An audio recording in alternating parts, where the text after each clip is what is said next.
any less stupid or in its approach to its ideas about Michael as like an infection, as he's going to take over other people and he's going feels to more like Halloween 5 and 6, that kind of thing. Yes, but I will say it's the kind of stupid that at the very least it doesn't feel like it's tied to, in my opinion, what is like this timely political thing that he wants to say. Sure. And he actually does do the thing I wanted Kills to do, which is he sympathizes with the characters who are becoming more possessed by Michael or possessed by evil or experiencing this, whatever this transference is. I think there was a lot of arguments on like what was happening. Like, is Michael going into his body like Halloween 4 style where he's literally going in, or is the kid just being seduced by Michael Myers? That's kind of some of the debate that people were having about the film.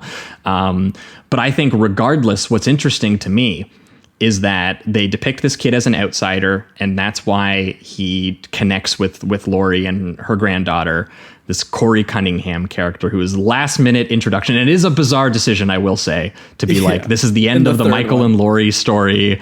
In the third movie, we're going to spend an hour and a half with a character you've never heard of, and he's the main character, actually. Especially having the hyper focus on Jamie Lee in the first two, where it's basically like, that's it. Like, it's her versus him. In Kills, he takes out Judy Greer, her daughter. So like, there's a real reason to have that like passionate vengeance towards him. And, absolutely. And then they're just like, no, here's Corey.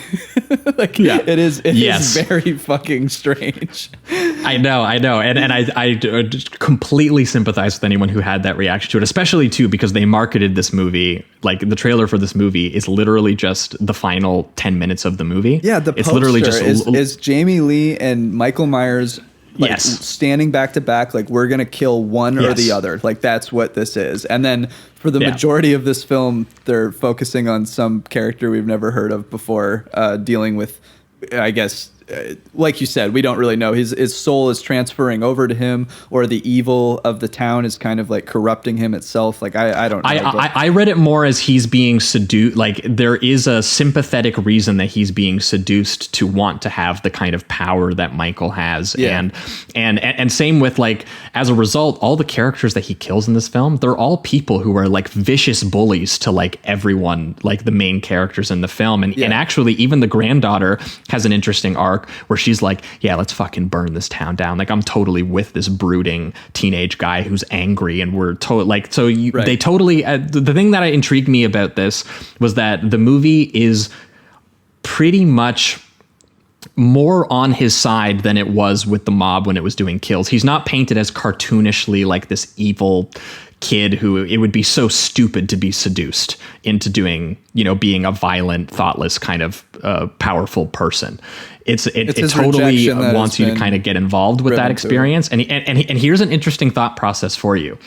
Imagine that Kills didn't happen.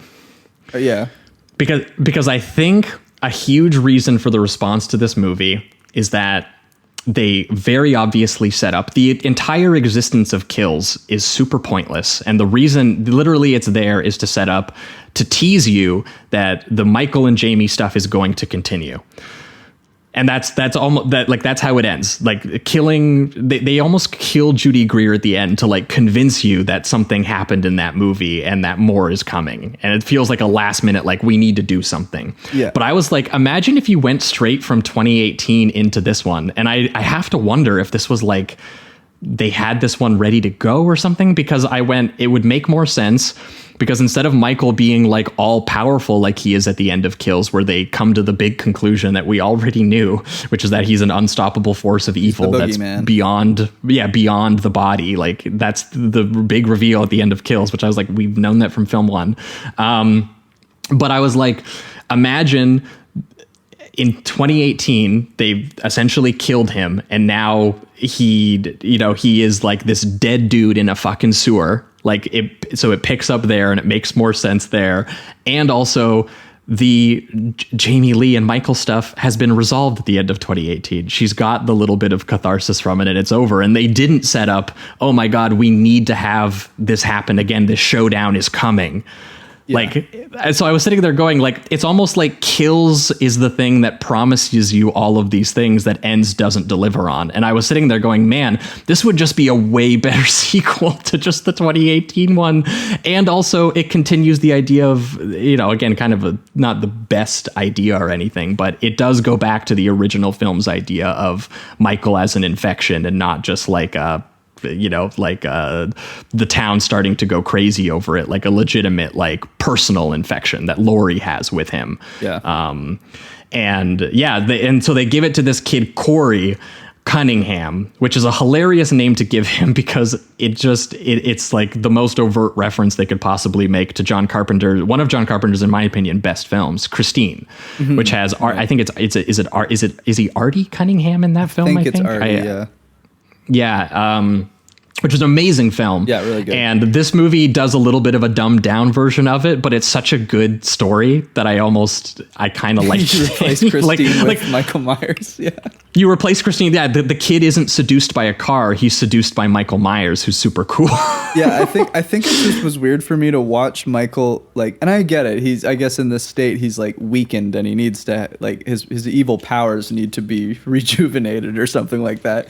But that feels so weird after the ending of Kills. Yeah, but he's it's just if I remember correctly, but with Kills, it's like he just slaughters everybody, and then it even ends with him like staring at, still standing tall, and being like the baddest totally motherfucker. Strong. And then with this one, they're like, no, he's been weak in a sewer for like 4 years, and you're like, well, okay, well, what happened in those 4 years? Why is he so weak, and why is